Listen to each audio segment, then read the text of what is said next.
Et bonjour tout le monde, bienvenue sur une vidéo des lectures de Pipin, j'espère que vous allez bien. Cette séquence-là, elle est pour un début de vlog où je vais vous parler des dernières lectures que j'ai faites. Et pourquoi pas vous présenter l'énorme pile qui est par là-bas, qui sort de ma médiathèque, parce que je vous l'avais peut-être expliqué dans une vidéo précédente, les médiathèques de ma région ferment pendant le mois d'août, donc j'ai un petit peu anticipé là aussi et j'ai pris un peu de stock. Stock que j'ai déjà commencé à écouler, il est vrai, mais bon, qu'importe. Et on va donc commencer avec lui, qui est un livre que j'avais donc pris à ma médiathèque et que j'ai déjà lu, parce que je l'ai défoncé tellement il était bien. De l'ombre, il surgira, c'est de Alena Urquhart, je ne sais pas trop comment ça se prononce, mais en tout cas c'est chez Fleuve Noir et ça a été traduit de l'anglais par Séverine Kelly.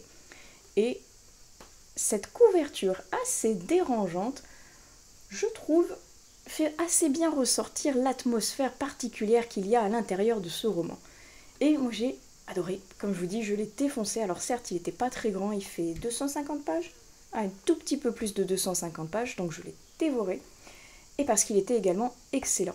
Celui-là, je l'avais repéré à sa sortie au niveau de Fleuve Noir, et comme beaucoup d'autres romans que j'ai repérés au niveau de leur sortie, ils sont passés dans ma wishlist et ils ont été un petit peu oubliés et phagocyté par d'autres sorties également.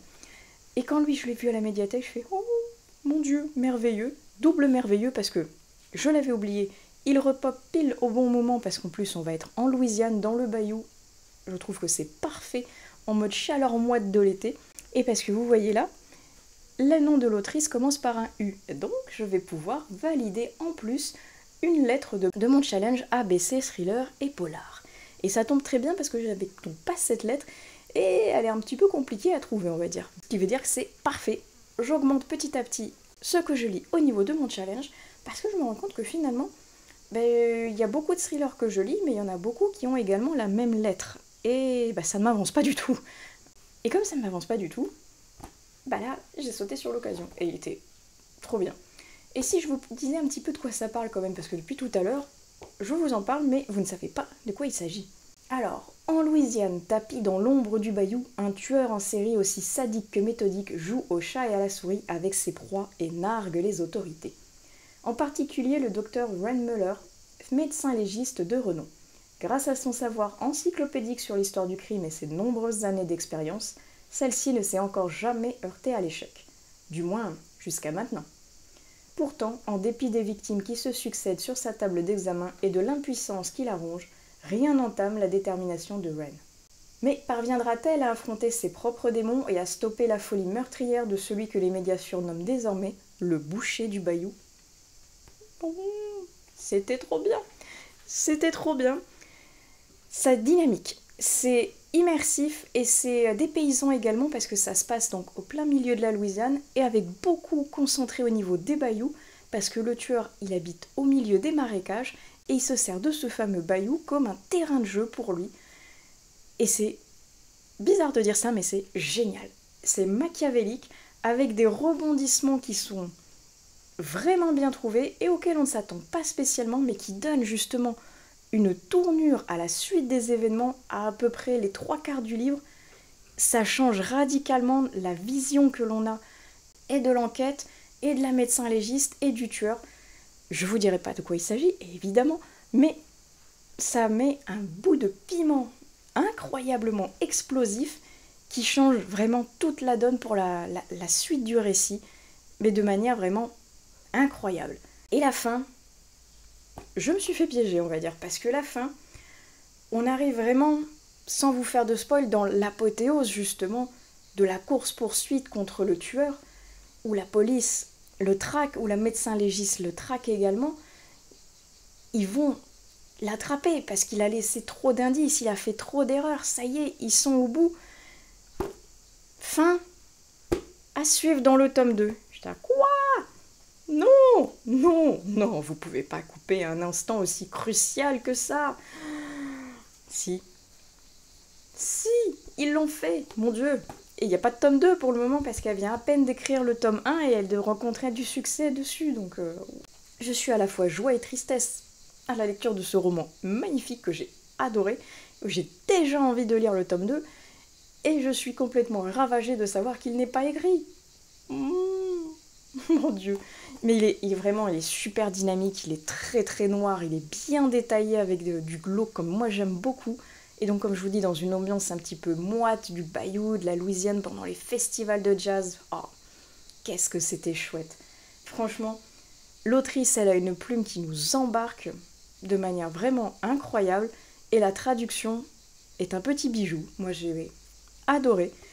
Adoré. Et à la fin, on a une espèce de petit épilogue / début peut-être du tome 2, où on se dit, oh là là, mais dans quelle sphère machiavélique ça va nous embarquer?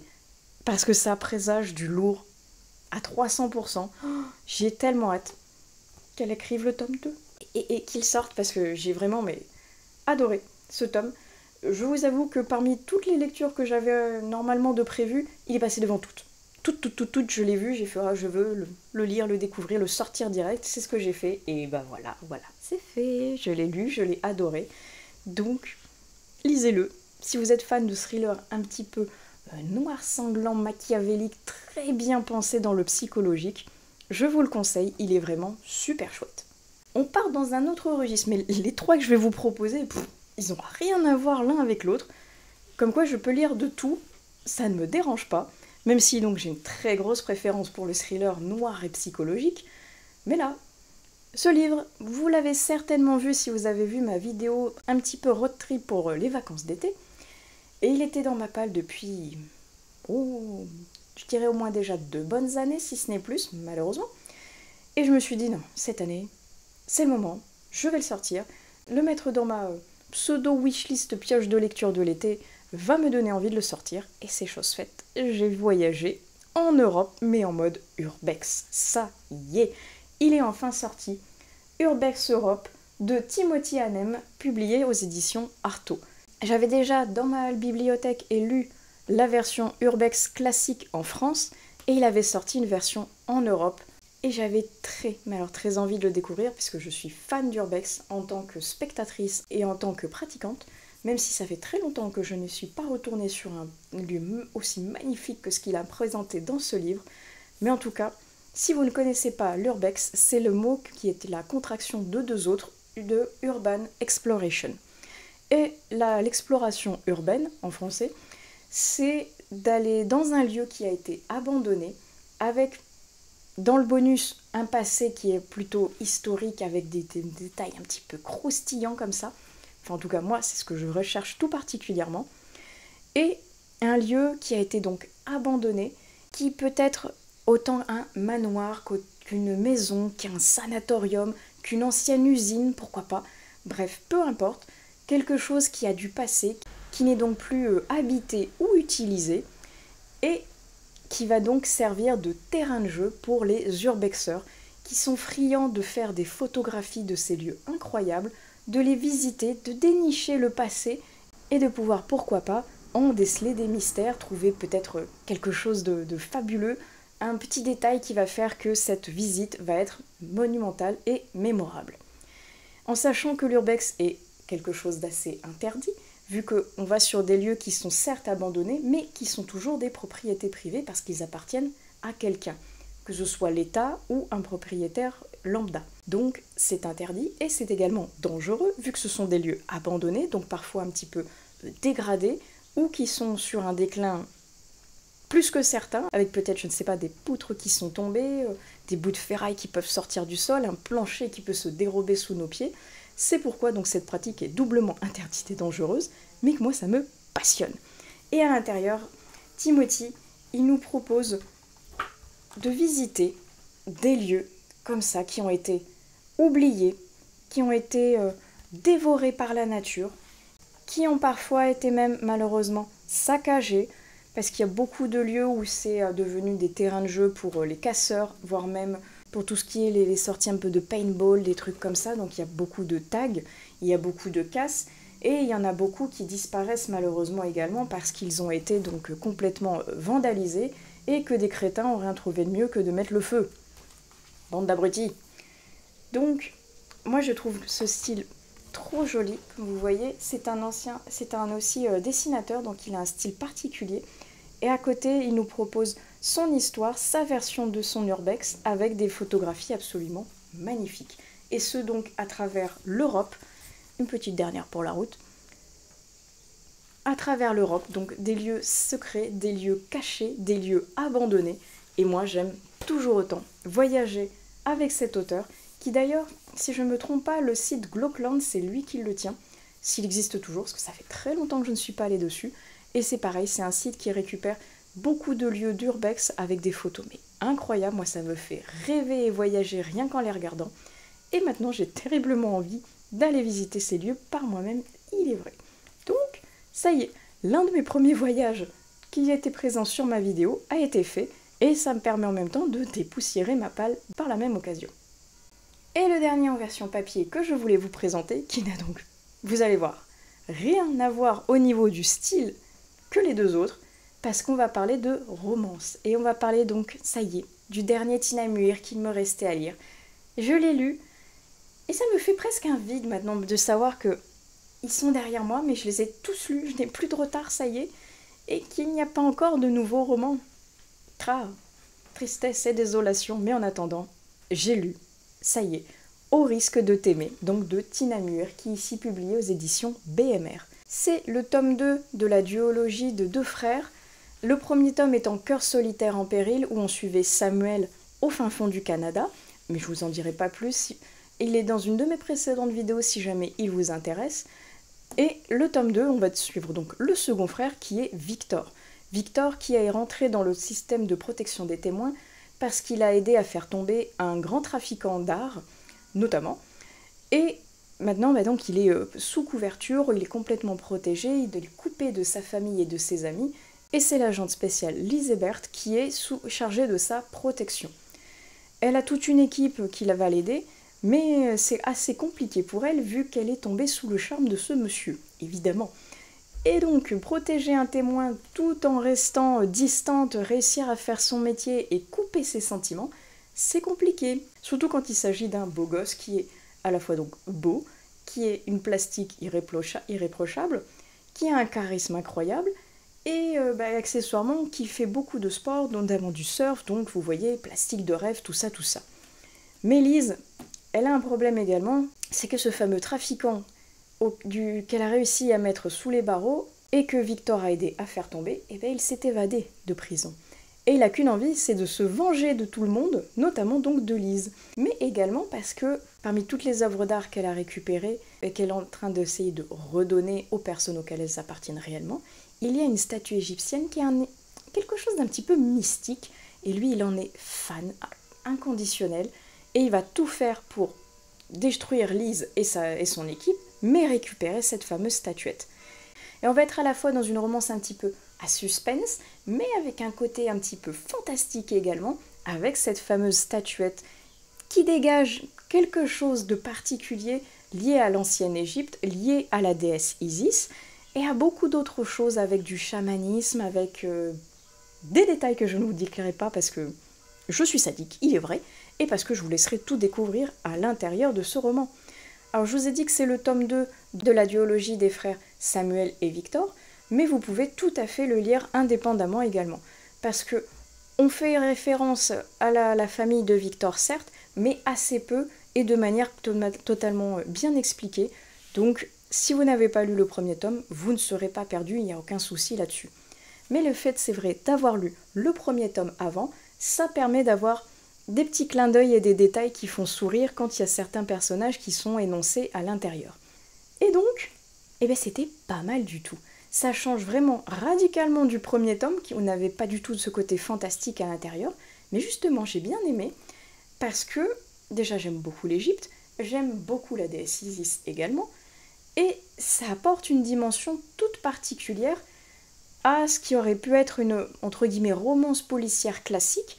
Et là, il y a un petit quelque chose derrière qui fait que ça vient pimenter l'action, ça vient donner un petit quelque chose en plus qui prend tout son sens au fur et à mesure de la lecture, même si je trouve que le fantastique est assez concentré sur la fin finalement. Ce qui est assez logique, mais pareil, je vous laisserai le découvrir à la lecture, comme ça vous comprendrez pourquoi je vous dis ça. Et après, je pense qu'il y a eu 2-3 trucs qui m'ont, entre guillemets, dérangé parce que donc, je ne suis pas fan de romance. Et je trouve que Monsieur Victor est un peu trop protecteur, on va dire, envers Lise. Ils sont fans l'un de l'autre de manière passionnée, de manière inconditionnelle, de manière presque exacerbée. Ils ne savent pas comment réfréner leurs sentiments parce qu'ils n'ont pas le droit d'être ensemble. Donc, à un moment où ils arrivent à se déclarer qu'ils s'aiment, tout explose d'un coup et ils ne savent pas comment réfréner tout ça. Mais finalement, justement, comme il était un peu frustré d'être loin et proche d'elle en même temps, de ne pas pouvoir l'approcher, ni la toucher, ni lui parler avec ses vrais sentiments, mais une fois qu'il arrive à tout déverser, il est vraiment en mode « Elle est à moi !» comme ça, il l'agrippe et il est surprotecteur avec elle, presque il refuserait qu'elle fasse son métier d'agente spéciale parce que c'est trop dangereux, parce qu'il ne veut pas qu'elle le protège, parce qu'il veut la garder pour lui, parce qu'il veut rester vivre avec elle et pas la voir s'en aller faire une énième mission qui pourrait lui être fatale. Il est surprotecteur, ce monsieur. Il est un peu agaçant, j'avoue, parce que Lise est une femme forte, elle n'a pas besoin qu'on la surprotège. C'est son métier, d'être dans le danger, d'être dans l'action, d'être dans le moment présent vivant. Elle a l'habitude de ça. Faut lui la paix, Victor. Donc on comprend que c'est de bonnes intentions, c'est parce qu'il en est fan, mais c'était peut-être un peu étouffant, entre guillemets, pour moi, cette présence de cet homme fou amoureux d'elle, mais qui sait pas comment le montrer, en fait. Il sait pas réfréner ses ardeurs, voilà, c'est ça, il est tout dans le too much de je t'aime. Et c'est un peu too much pour moi, mais ça ne m'a pas dérangé non plus, parce que la plume de Tina, quand je vous dis, mais je suis fan de sa plume. Je ne sais pas comment elle fait, à travers chacune des histoires qui sont derrière ma tête, elle arrive à créer une ambiance, elle arrive à créer des émotions, une atmosphère particulière qui va nous porter, peu importe que l'on aime la romance pure, la romance cocooning douillette, la romance au travers d'une enquête policière ou à suspense, d'à travers quelque chose de plutôt fantastique ou mystique, ou juste dépaysant parce que ça se passe dans un autre pays, elle arrive à tisser des liens entre les personnages et le lecteur qui font que on est bien dans ces romans. On n'a pas envie de les quitter, on a envie de rester dans l'histoire, on a envie de rester avec ces personnages et de continuer l'aventure sur 100, 200, 600, 800 pages, peu importe, on est bien avec eux. On est bien avec la plume de Tina, je suis bien avec la plume de Tina, et je suis triste, ça y est, d'avoir terminé de lire tout cela, c'était le dernier. Je sais qu'elle prépare autre chose, un autre roman qui arrive, et je suis terriblement frustrée qu'il ne soit pas déjà terminé d'être écrit, entre guillemets. C'est une blague, hein, bien sûr, qu'elle prenne son temps. Je sais que ça va être génial. J'aime ce qu'elle va préparer. Je vous laisserai aller voir sur ses réseaux sociaux de quoi ça va parler. Je ne vais pas spoiler ici. Mais moi, ça m'intéresse tout particulièrement. Je suis déjà curieuse. Et je vous avoue que maintenant que j'ai lu tous les Tina Muir, je suis presque tentée d'en relire certains. Déjà, entre guillemets, même s'il y en a certains, ça fait plusieurs années maintenant que je les ai lus, mais je suis tentée d'en relire parce que il y en a qui me trottent encore dans la tête, qui me bercent, où je revois certaines images, certains passages, certains paysages, et j'ai envie de retourner dedans. Il y en a deux, notamment, pour qui ça me fait beaucoup ça, ce sont mes deux préférés. Je vais vous laisser, tiens, peut-être deviner au niveau des commentaires quels sont mes deux préférés de Tina Muir que j'ai déjà envie de relire. Dites-moi tout si vous avez réussi à les découvrir au niveau des commentaires. Et je pense que cette petite question est parfaite pour arrêter cette vidéo ici et qu'on se retrouve sur une prochaine séquence parce que rien que celle-ci elle est déjà longue. J'ai déjà, une fois de plus, beaucoup trop parlé. Et recoucou tout le monde! Vous savez quoi? Je vous ai pris dans cette séquence en rigolant parce que je vous avais pas dit juste avant comme quoi je voulais vous montrer ce que j'ai pris à la médiathèque. Voilà. Et bien Dory, elle a coupé la vidéo et elle a oublié de vous montrer ce qu'elle avait pris à la médiathèque. Tout à fait. Donc, c'est ici. Ne bougez pas, je vous montre ça. Je lutte un peu. Oh, ben voilà. Oui, je vous ai dit, j'ai anticipé le fait qu'ils allaient fermer pour un mois. Hein. Donc, ben, ça fait beaucoup. Mais il y a beaucoup de graphiques aussi. Donc, ça compense la montagne, hein, on va dire.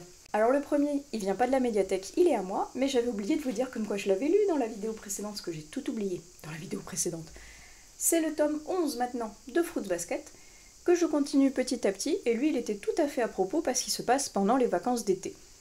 Donc, timing impeccable. Je vais doucement continuer vers le tome 12, je vais pas m'étendre plus là-dessus, parce que je continue donc ma saga. C'est toujours avec les membres d'une même famille qui sont maudits par les signes du zodiaque chinois et donc qui se transforment en leur fameux signe en étant au contact d'une personne du sexe opposé. Et donc je vais pas m'étaler plus là-dessus parce que c'est donc le 11e tome, ça fait 10 tomes déjà à vous bassiner avec.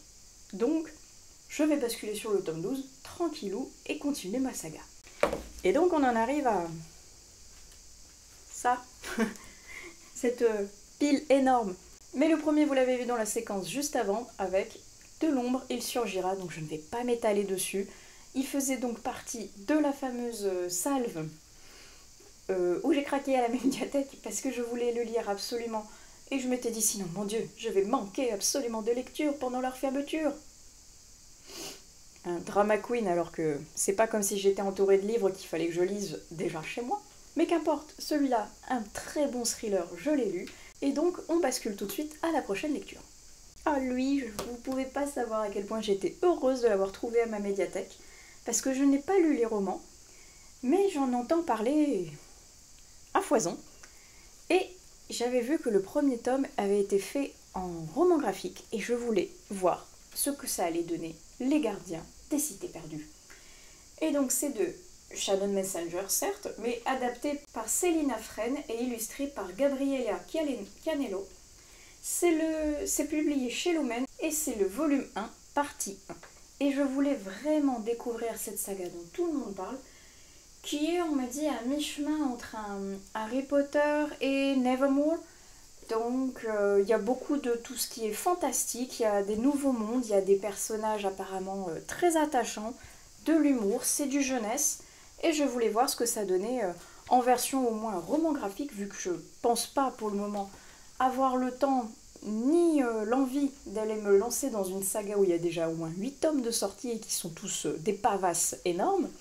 Donc je me suis dit, je vais au moins commencer avec le roman graphique, voir ce que ça donne, parce que j'ai peur que ce soit un peu trop maintenant jeunesse, on va dire, pour moi. Mais le design a l'air très mignon, les couleurs sont sympas. Je suis curieuse de voir ce que ça va donner. Et oui, en effet, ça a l'air d'être assez magique au niveau de ce décor-là de château. Et il y a une espèce de boule lumineuse bleue. On va voir ce que ça va donner. Encore un autre graphique dont j'avais entendu parler, même si lui, il est, on va dire, plus ambiance automnale, avec Hooky. Hooky, c'est de Myriam Bonastré-Tour. Je ne sais pas si ça se prononce comme cela. C'est publié chez Dupuis. Et ça a l'air d'être un petit roman graphique, pareil, avec des sorcières. Ça a l'air tout mignon. Ça a l'air assez loufoque aussi, l'espèce de calamar dévoreur de personnes là sur la couverture qui a l'air complètement défoncée. Je suis curieuse, pareil. Ah bah tiens, le voilà. Le fameux calamar dévoreur de personnes. Donc je suis curieuse de voir ce que ça va donner. Le design a l'air assez simple, mais plutôt mignon. Avec vraiment une ambiance un peu plus quand même, ouais... conte de fées revisité en sombre et un petit peu plus côté Halloween Pumpkin Autumn Challenge, mais je me suis dit, lui je l'ai trouvé totalement par hasard, donc je vais l'emprunter, parce que si j'attends le pumpkin, bah déjà je vais l'oublier entre temps, et accessoirement ma palle du pumpkin va être immense et impossible à faire, donc je l'ai pris maintenant et on verra, parce que je crois que ça c'est un premier tome, donc s'il y en a d'autres qui sont sortis, bah on verra peut-être au niveau du pumpkin. Ah, alors lui, il fait partie de ceux que j'avais mis dans ma fameuse vidéo du road trip de littéraire. Même si là, c'était pour visiter une planète hostile perdue dans le sable. Mais il me fait trop envie ce livre. Franchement, l'auteur que je voulais le découvrir par ce titre-là, parce que ça avait l'air incroyable. Donc c'est Hugh Howey, le retour, mais avec Outre Sable.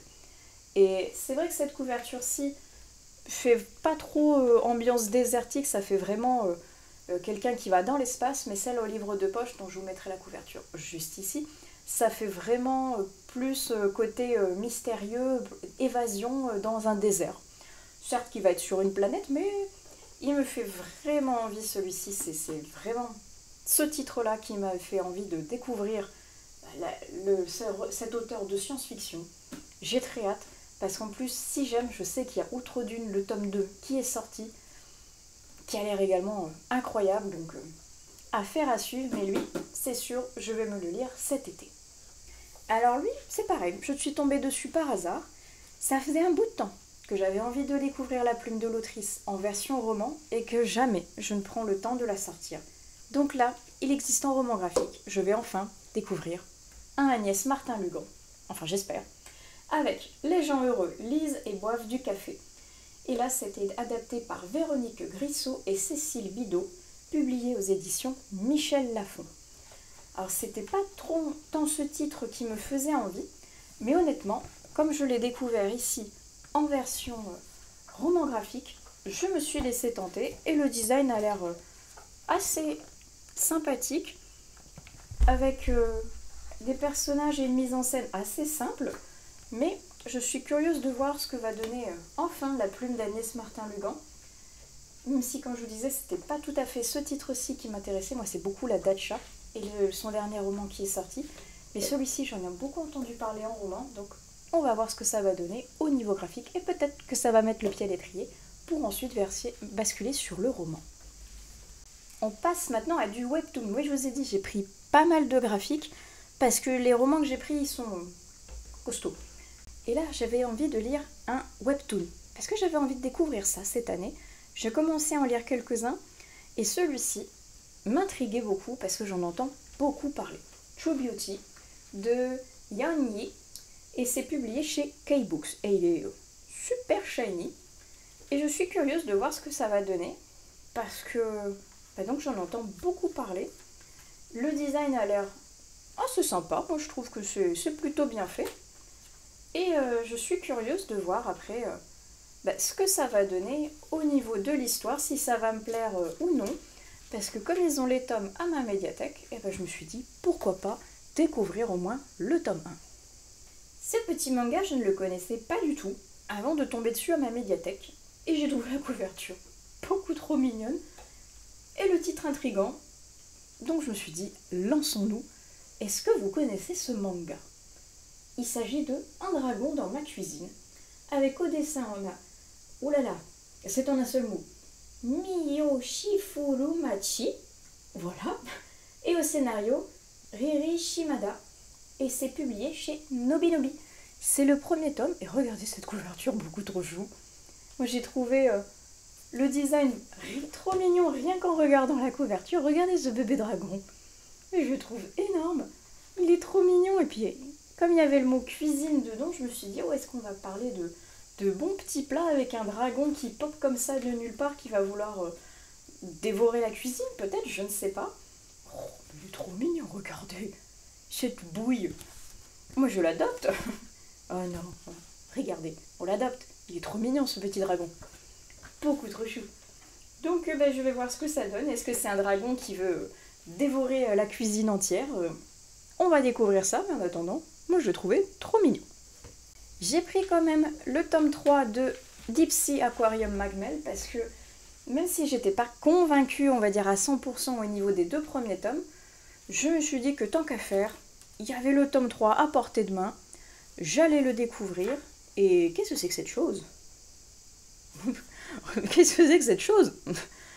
Voyons, attendez, je sais pas tout à fait ce que c'est, cette créature abyssale, mais donc je me suis dit j'allais vouloir au moins découvrir le tome 3, et s'il y avait après le tome 4 suivant ce que j'allais penser de celui-ci, et au final, si c'est toujours aussi plat ou que j'arrive pas à accrocher, j'arrêterai la série ici, mais en attendant, j'ai poussé au moins jusqu'au 3e tome, donc on va le découvrir cet été. En parlant de roman patapouf, lui il n'était pas prévu, même si j'avais très envie de le découvrir, et il est arrivé là, au détour d'un rayon de ma médiathèque, et je trouve qu'il va aller parfaitement pour la période estivale. Regardez, regardez, regardez, il est trop beau. C'est La Cité oubliée de Hermine Lefebvre, qui est publié ici chez Scrinéo. Cette couverture, regardez, c'est magnifique. Et elle a... Wow, il y a des end pages. Waouh, c'est joli. C'est joliment illustré. Oh, waouh. C'est vraiment très bien illustré. Putain que c'est écrit gros. La vache. Ça va peut-être se lire assez vite. Et l'entête de chapitre, je trouve ça sympa. Mais oui, oui, là, regardez la mise en page. Finalement, le livre est gros, mais parce que la pagination est très très aérée finalement. Donc, on va voir ce que ça va donner, ce que ça parlerait, si je ne me trompe pas, d'une cité un peu engloutie à la Venise avec des créatures fantastiques dedans. J'ai très hâte de découvrir, ça va me faire voyager dans un Venise peut-être un petit peu mystique et magique. J'ai très hâte de découvrir ce que ça va donner. Lui aussi, je l'ai découvert totalement au hasard. Il serait parfait une fois de plus pour le pumpkin. Mais je vous ai dit, soit je vais oublier, soit ça va être un pumpkin énorme. Donc on va distiller au fur et à mesure. Mais celui-ci, Coven, j'avais trop envie de le découvrir. Il est de Taous Merakchi et de Da Coffee Time. Ok. Et c'est publié chez Dupuis. Et là, franchement, les vibes witchy à fond. Donc mystique, plutôt côté Halloween, plutôt côté donc Pumpkin Autumn Challenge, tout ça. C'est sûr que c'est pas trop pour l'été, on va dire, mais je pense que ça va être quelque chose d'assez sympa à découvrir, avec un design... Pour le moment, je sais pas trop quoi penser. Les personnages ont l'air assez longilignes au niveau des traits. Je sais pas, on sent qu'il y a quelque chose d'assez spooky derrière. Je suis curieuse de voir ce que ça va donner. Lui, quand je l'avais vu passer l'an dernier, il m'avait intriguée. Et ben donc, on va le découvrir cette année. Ah, ces deux BD. Pareil, totalement au hasard, au détour de ma médiathèque. Je les ai vus, je me suis dit, j'ai le début, j'ai jamais lu la fin. Il est temps. Retrouvons Fitzchevalerie Loinvoyant avec Œil de Nuit dans L'Assassin Royal. Et j'ai pris les 2 tomes DVD auxquels je m'étais arrêtée. C'est le tome 6, donc avec Œil de Nuit, le loup que j'adore, et le tome 7, Guet de négoce, où on voit donc Fitz et Œil de Nuit sur la couverture. J'ai les premiers tomes, ah bah voilà, qui sont derrière, comme ça je vais pouvoir les montrer. J'ai les premiers tomes en BD chez moi, et c'est d'une série que je n'ai jamais terminée en version BD, tout du moins, parce qu'en roman je les ai tous. Et en BD, bah, donc j'ai jamais pris le temps de les acheter parce qu'ils sont sortis quand j'étais étudiante. Et au bout d'un moment, manger ou lire, il faut choisir. Et donc j'avais plus les moyens d'acheter la suite, que je n'ai donc jamais terminée et donc jamais lu. Et par chance, ils sont à ma médiathèque. Je vais pouvoir combler tout cela. Alors, il faut aimer le design, qui est assez particulier, il est vrai. Mais étant fan, moi, du roman, je suis ravie de pouvoir me replonger dans les planches de l'Assassin Royal. J'ai vu qu'il avait été réédité avec un nouveau dessinateur, donc à voir ce que ça va donner si ça arrive dans nos contrées. Mais en attendant, je vais essayer de terminer cette saga avec ces 2 tomes-là. Et le dernier, parce que ça y est, enfin, on est arrivé au bout de mon énorme pile, c'est un graphique lui aussi. Et même si c'était pas ce titre-là que je cherchais de l'autrice, quand je l'ai vu, je me suis dit, évidemment, je vais craquer dessus. Il est super estival, il est trop mignon, il faut que je le découvre. Regardez-moi ça. Beaucoup trop chou. C'est La baie de l'Aquicorne et c'est de Kay O'Neill. Et c'est l'autrice à la base qui a écrit Le cercle des dragons de thé, qui était le titre que moi je cherchais, mais qui avait déjà été emprunté à ma médiathèque, donc c'est pas grave.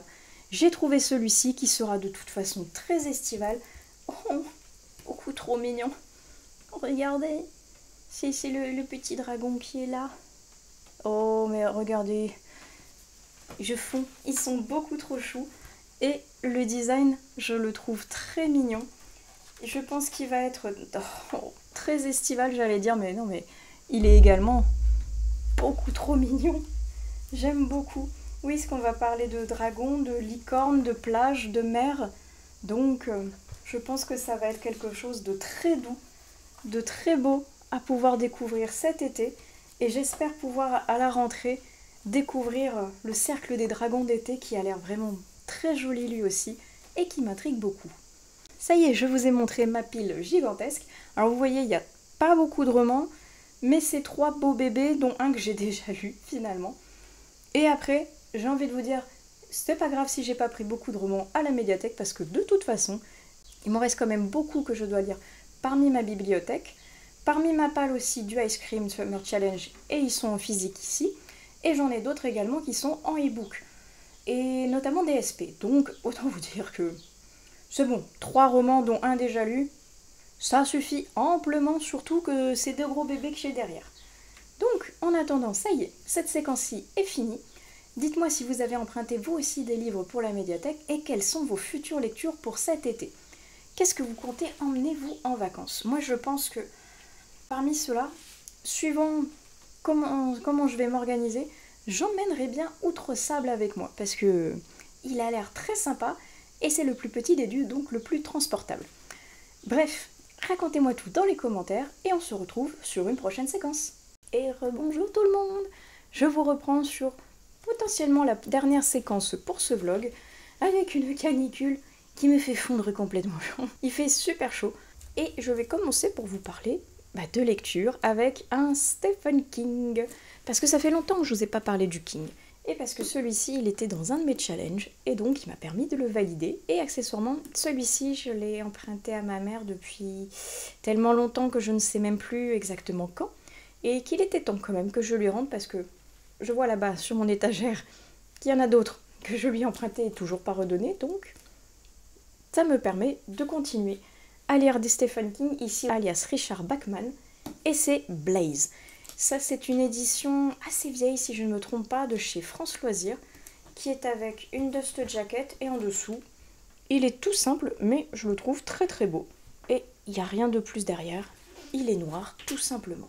Et dans Blaze, on va suivre un jeune homme qui s'appelle donc Blaze, comme son titre l'indique. Et Blaze, il n'a pas toute sa tête, il a été maltraité étant enfant, et notamment assez fort pour que son père l'envoie bouler dans les escaliers et qu'il reste avec pas mal de séquelles au niveau de la tête.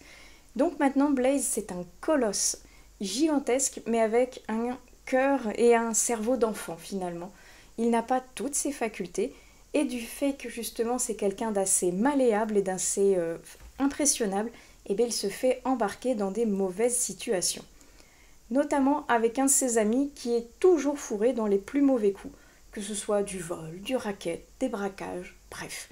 Et là, sa dernière idée, c'est de kidnapper un enfant, un bébé principalement, comme ça, c'est moins compliqué, et de le kidnapper dans une famille riche, bien entendu. Comme ça, il y a une belle rançon à la clé, et on peut se faire tranquillement de l'argent, juste avec un petit kidnapping bénin. Le problème, c'est que rien ne va se passer comme prévu, parce que Blaze, il a envie de se faire de l'argent facilement, sauf que son complice, George, dont j'avais oublié de vous parler son nom, eh bien il est mort, George, avant qu'il puisse commettre son méfait.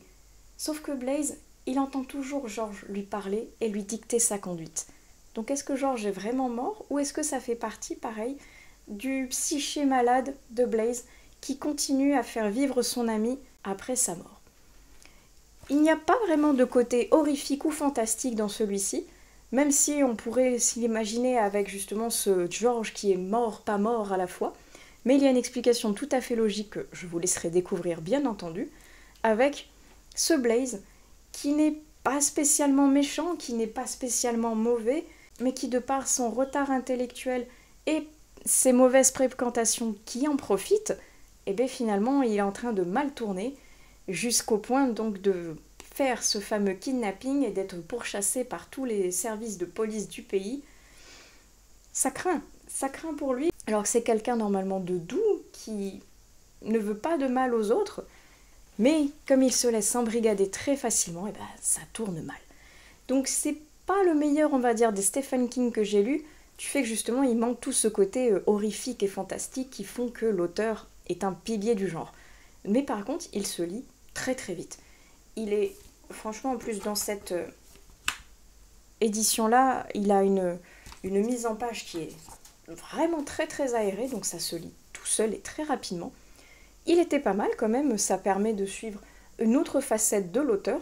C'est pour ça justement qu'il avait été publié sous le pseudo Richard Bachman et non Stephen King, où on est plutôt habitué à quelque chose de beaucoup plus noir, que là que c'est un petit peu plus léger. Et c'est assez drôle de lire le prologue qui est de l'auteur et qui dénigre son œuvre en plus, parce que pour lui, Blaze n'est pas quelque chose d'abouti, il ne l'aime pas spécialement et il n'aurait presque même pas voulu le publier. Donc c'est assez drôle de voir même le ressenti de l'auteur vis-à-vis de quelque chose qu'il ne trouvait pas spécialement abouti et qui pourtant est sorti et a plu à des gens. Donc, dites-moi dans les commentaires si vous l'avez lu, qu'est-ce que vous en avez pensé. Pour moi, c'est pas le meilleur des Kings, mais il n'est pas non plus exécrable. Il se lit vraiment plutôt bien. Et si on changeait maintenant radicalement d'univers, parce qu'on va passer à un graphique et à un webtoon donc coréen avec True Beauty, qui est de Yang Yi, publié chez K-Books.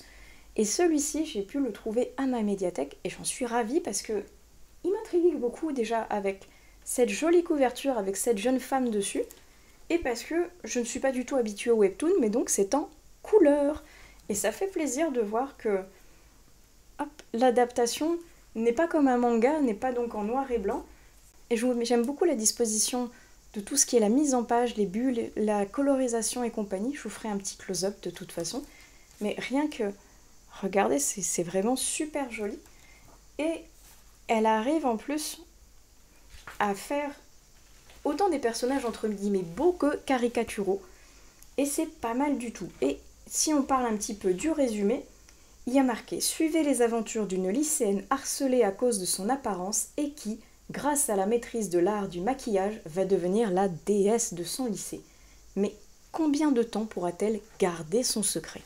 Alors c'est sûr que, avec un résumé comme ça, je trouve que ça fait vraiment quelque chose basé sur du superficiel, parce que en gros, la fille, elle se fait harceler parce qu'elle est soi-disant moche, juste parce qu'elle ne correspond pas aux standards de beauté imputés par les médias, par les acteurs et chanteurs ou par la société. Pour elle, elle n'est pas belle parce qu'elle a une peau qui est un petit peu boutonneuse, parce qu'elle a des grands yeux ou des sourcils pas très bien épilés, ou parce qu'elle a les cheveux attachés et pas des magnifiques cheveux ondulés ondoyant dans la brise, parce qu'elle a des yeux trop petits, une peau pas assez blanche, bref. Tous les critères de beauté, de toute façon, sont propres à chacun. Mais donc elle ne se trouve pas belle et que grâce au maquillage, à la magie de la supercherie, entre guillemets, elle devient cette magnifique jeune femme qui est adulée de tous, juste parce qu'elle est belle en fait. Très superficielle. Et on a la même chose du côté des hommes en fait dedans, parce qu'ils vont trouver quelqu'un qui est absolument merveilleusement beau, qui a du charisme, du charme, qui ressemble à un chanteur de K-pop, mais qui au final se révèle être un connard fini, parce qu'il est irascible, parce qu'il est froid, parce qu'il est méchant avec tout le monde, même si ça cache quelque chose derrière, on s'en doute. On est vraiment sur le jugement de l'apparence.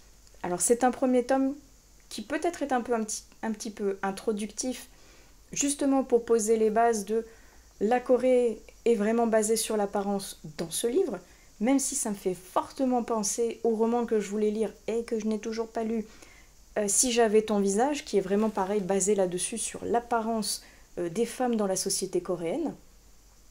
C'est pas mal, les dessins sont vraiment beaux, les couleurs sont magnifiques, les mises en page assez dynamiques et drôles, justement entre ce côté, cette balance entre les personnages beaux et les personnages un petit peu donc caricaturaux ou au naturel qu'on arrive à nous présenter. Je suis curieuse de voir au niveau du tome 2 l'évolution que ça va prendre, parce qu'on en arrive à la fin de celui-ci, on sent que notre héroïne est dans une mauvaise situation, de par la jalousie d'une autre femme et de par la concupiscence des hommes, on va dire. J'attends de voir vers où ça va partir, même si j'ai un petit peu peur que ça risque d'être tourné autour de phénomènes de société, mais de manière un petit peu plate. J'attends de voir, en tout cas, le premier tome était intéressant, j'ai passé un bon moment. Donc, à voir à la rentrée si je peux trouver le tome 2 à ma médiathèque. Ah, et j'ai envie de vous parler de ce livre que j'ai fini tout juste hier, mais qui m'a régalé. Ça faisait un bout de temps pourtant qu'il était dans ma palle et que je cherchais à le sortir, que j'ai loupé de le sortir pour le challenge précédent. Je me suis dit que pour celui-ci, c'était forcément obligatoire qu'il soit sorti. C'est chose faite. Ça y est, il est sorti. Ange Fae, Dragopool et Mochaccino. de Maria J. Romale. C'est donc le premier tome des Héritiers de l'Apocalypse, Sanctuaris, la cité utopie. Et est-ce qu'on s'attarderait pas 30 secondes sur cette absolument magnifique couverture, avec cette jeune femme incrustée dans cette citadelle un petit peu fleurie, on va dire? C'est trop beau. Moi j'aime beaucoup. Et pour ce qui est du résumé de Dragopoul et Mochaccino, on va suivre Julia. Julia qui est une hybride qui est mi-ange de lumière, mi-fae. Et elle a décidé de fuir son clan qui l'étouffait un petit peu trop et elle a décidé de prendre sa vie en main et d'être forte et indépendante en se rendant à Sanctuaris, cette fameuse cité utopique où elle a décidé de reprendre donc sa vie en main, d'arrêter d'être une petite chose un petit peu apeurée, surprotégée par sa famille et qui craint tout parce qu'elle a subi une attaque avec son clan d'une créature qui s'appelle un Nexus, qui en gros est une créature un petit peu hybride qui vient d'un autre monde, qui est surpuissante et qui a décimé son clan et notamment qui a tué son frère devant ses yeux et qui l'a presque laissé pour morte elle aussi également. Donc elle a beaucoup de séquelles, elle a du mal à s'en remettre et elle a du mal à se trouver comme une femme forte finalement. Donc elle en a marre, elle déménage et elle décide de trouver le moyen de surmonter ses craintes, ses peurs et d'éloigner un petit peu sa famille pot de colle en même temps. Et en arrivant dans cette cité, elle va se faire des ennemis comme des amis, évidemment. Elle va essayer d'intégrer le groupe d'intervention de la cité pour essayer de passer au-delà de ses peurs, de se renforcer et essayer aussi de remettre son cœur à niveau parce qu'il y a un garçon pour qui elle craque qui est dans cette cité et il s'était quitté de manière un petit peu abrupte auparavant. Donc il y a beaucoup d'humour, il y a beaucoup de côté fantaisie fantastique, il y a un soupçon de romance dans ce premier tome qui je pense va s'étirer un petit peu au niveau du deuxième, et il y a beaucoup d'action et j'adore le combo gagnant de l'humour et de l'action et ponctué comme ça de petits easter eggs, de petites pépites qui sont empruntées de la culture pop de nos jours. C'est vraiment chouette et honnêtement, je n'ai pas encore lu tous les romans de Maria, mais celui-ci pour le moment c'est mon préféré.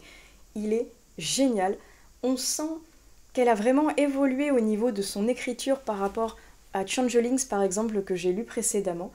On sent qu'elle se lâche entre guillemets dans celui-ci, ça lui plaît de faire l'univers qu'elle a envie sans avoir de pression ou de préjugés derrière d'une maison d'édition qui pourrait lui imposer quelque chose. Là on sent c'est son bébé, elle y fait ce qu'elle veut et elle s'éclate à le faire.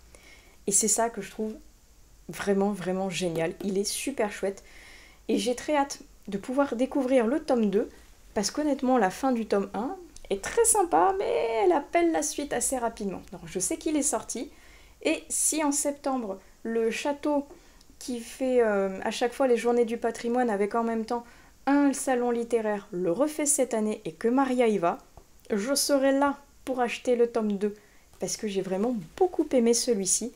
Et si je peux vous donner juste une petite astuce comme ça, si vous comptez lire Ange Fae, vous pouvez tout à fait le lire indépendamment des autres sagas que Maria a déjà écrits, mais c'est quand même mieux si vous les avez lus avant, notamment Changelings parce qu'il y a beaucoup de personnages que l'on retrouve avant et qui pourraient entre guillemets vous spoiler la saga si jamais vous ne l'avez pas lu auparavant. Mais après, si vous n'avez pas lu non plus la saga L'âme de la nuit et la saga Changelings, c'est pas grave non plus. Il y a beaucoup de rappels à ces sagas à l'intérieur, mais qui sont expliqués de toute façon, soit par un glossaire à la fin du livre, soit de manière imagée à travers des descriptions ou des dialogues des personnages à travers le livre, donc vous ne serez pas perdu. Et il est, je le répète, super chouette. Moi je me suis régalée et j'ai très hâte de plonger dans l'univers du tome 2 parce que le tome 1 m'a plus que convaincue. Et comme beaucoup de livres, je me demande pourquoi j'ai mis tant de temps à le sortir alors que je me suis régalée à la lecture. Je ne suis plus sûre de vous avoir parlé de mon dernier SP que j'ai eu en version e-book, donc je remercie grandement l'auteur de me l'avoir fait parvenir, avec le roman qui s'appelle Incubile Inferni de Anthony Gallego. Et comme le prouve cette couverture un petit peu dérangeante, il est vrai, on va être sur de l'horreur avec un policier assez noir, qui ne va pas plaire certainement à tout le monde, mais qui pour moi m'a régalé. Je trouve que c'est, pour vous mettre dans l'ambiance, un mix entre le film Seven et le livre Pietà. où je vous mets les images juste ici. Ça me fait vraiment penser à un mix des deux parce qu'on va être sur quelque chose d'assez noir, avec des policiers qui vont être amenés à enquêter sur des œuvres d'art, on va dire, qui ont été faites à partir de peau humaine ou carrément de corps humain. Je ne vous en dirai pas plus parce que le résumé est vraiment très court, il fait à peine 4 lignes. 4 lignes qui nous proposent de tomber dans les cercles infernaux de la Divine Comédie. Et ces cercles infernaux ont un très très grand rapport avec les fameuses œuvres d'art que les policiers vont découvrir, qui sont plutôt dérangeantes, il est vrai. C'est sombre, mais j'ai beaucoup aimé, parce que moi c'est vraiment quelque chose qui me botte en fait. Déjà on me parle de la comédie, de la Divine Comédie de Dante. Moi je signe, j'adore cette œuvre, j'adore toutes les œuvres qui s'en rapportent ou qui y touchent. Moi je trouve que c'est une source d'inspiration mais excellente et inépuisable. Et là-dedans, on va suivre ces policiers qui vont être mais complètement désemparés devant ce phénomène assez glauque, il est vrai, et qui vont essayer de mener l'enquête tout en trouvant de plus en plus de choses qui vont les déranger au niveau de ramifications dont je ne vous parlerai évidemment pas, mais qui vont les mener vraiment au plus profond de la noirceur de l'âme humaine avec un psychopathe qui a ses propres raisons certes, mais qui est vraiment dérangé également, et qui a pas mal de ramifications qui font que les policiers vont en baver. Et on va arriver à une fin qui est pareil digne d'un Seven. Moi qui m'a régalé, je voulais une fin comme ça, et quand ça s'est tiré petit à petit vers la fin, j'étais là pourvu qu'ils prennent cette direction, ça va être génialement machiavélique, et l'auteur l'a fait. Bon, par contre, c'est à suivre dans le tome 2 qui n'est pas écrit.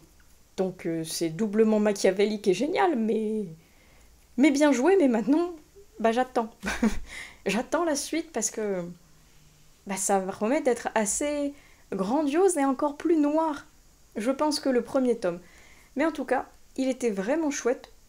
Il n'est pas axé dans le glauque non plus, on n'a pas des détails très poussés et croustillants. Un auteur comme Franck Tillier ou un livre comme Le Manufacturier qui est vraiment très puissant celui-ci.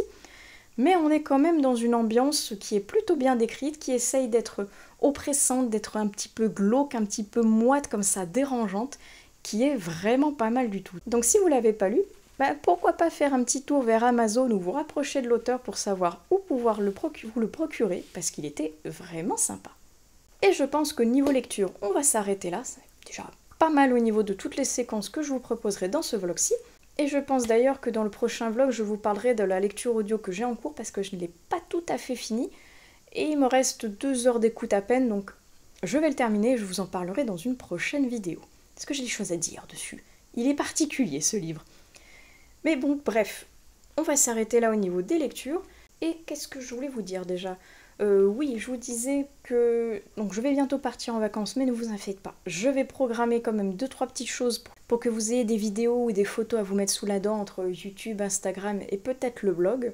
Et sachez que à la rentrée, je vais avoir une nouvelle lecture à découvrir qui m'a l'air fortement sympathique. Je ne vous la dévoilerai pas pour le moment, mais sachez que donc c'est l'auteur et sa toute nouvelle maison d'édition qui sont venus me contacter pour pouvoir le lire. Et je vais juste vous donner un indice, je vous mets la couverture ici de son précédent roman, donc c'est pas lui que je vais chroniquer, c'est son nouveau. Et je vous laisse donc un indice comme ça, un jeu de piste pour vous orienter vers la prochaine lecture que je vais faire, qui sera donc pas celle-ci, mais donc son prochain roman.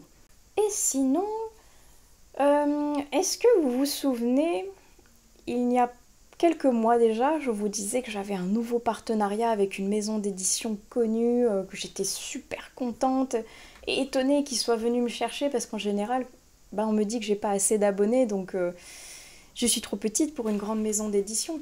Et là, j'avais eu un partenariat magnifique avec la maison d'édition Inceptio.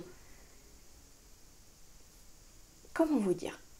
Je pense être un petit peu flouée, déçue, tout en étant contente. C'est très bizarre et paradoxal ce que je vous raconte, mais j'étais donc super heureuse de travailler avec eux parce que c'est une maison d'édition que j'aime beaucoup.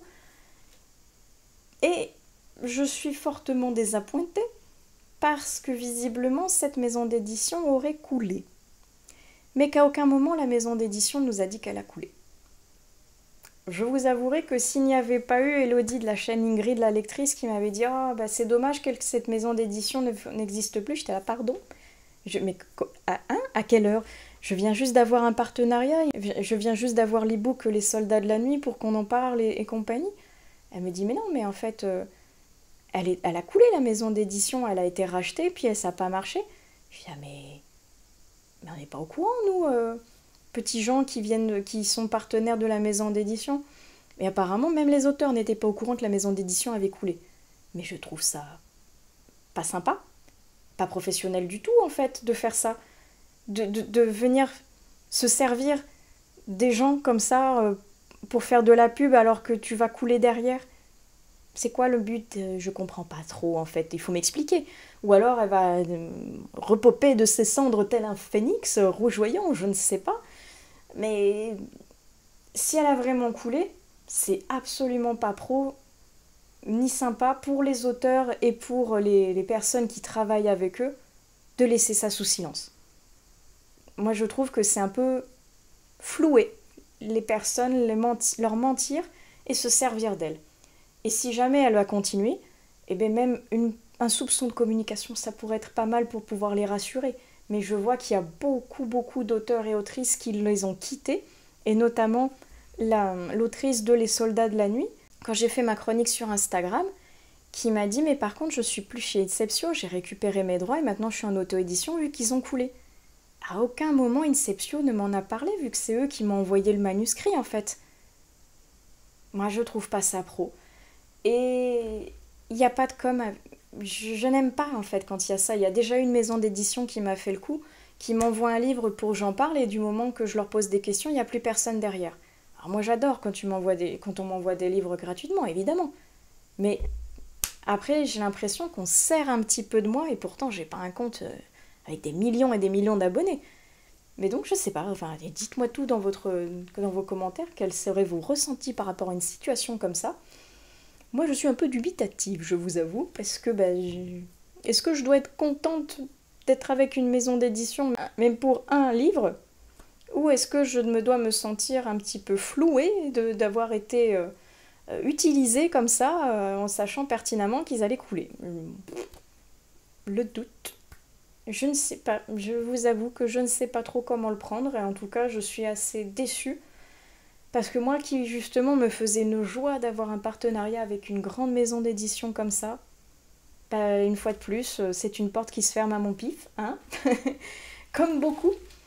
Et j'ai l'impression que j'ai vraiment pas de chance. J'ai beaucoup de maisons d'édition avec lesquelles je travaille qui mettent la clé sous la porte. Serais-je maudite? Je ne sais pas, même le Plib s'arrête alors que c'était génial le Plib.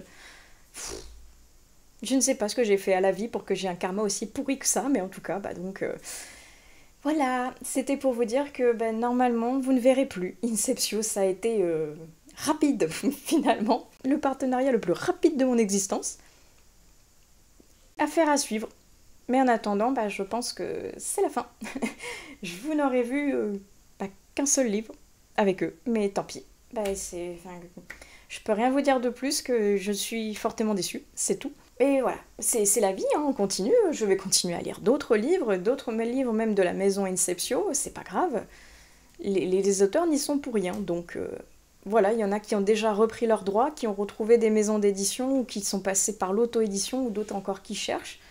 Et rien que ça, moi je trouve que c'est pas très sympa pour les auteurs, de les laisser dans le flou, comme ça. Enfin bref, ce n'est que mon humble avis de petite booktubeuse parmi tant d'autres dans le game.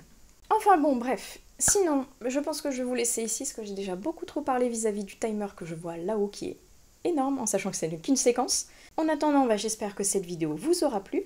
Je vous souhaite d'excellentes vacances si vous y êtes. Si vous n'y êtes pas, bon courage à vous, un bel été, et on se retrouve plus tard sur une nouvelle vidéo des lectures de Pipin. Allez, ciao!